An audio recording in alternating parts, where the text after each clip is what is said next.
वालेकुम सलाम।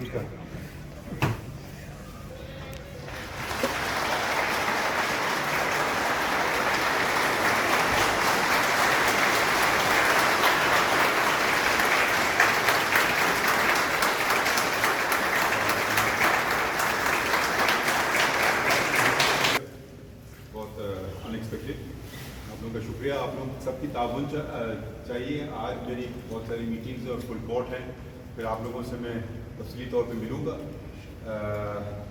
ये याद रखिए कि अदालत और सुप्रीम कोर्ट लोग खुशी से नहीं आते, मसले अपने ख़त्म करने के लिए आते हैं।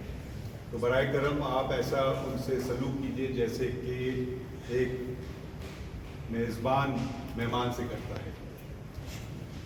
यकीनन कुछ लोगों को परेशानी होती है, तो वो ये दरवाज़े इंसाफ के आप हमवार रखिए, खुले रखिए, और जहाँ तक मुमकिन हो सके आप उनकी मदद कीजिए।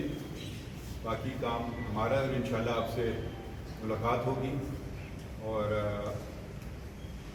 तफसीली तौर पर। आप सब लोगों का शुक्रिया।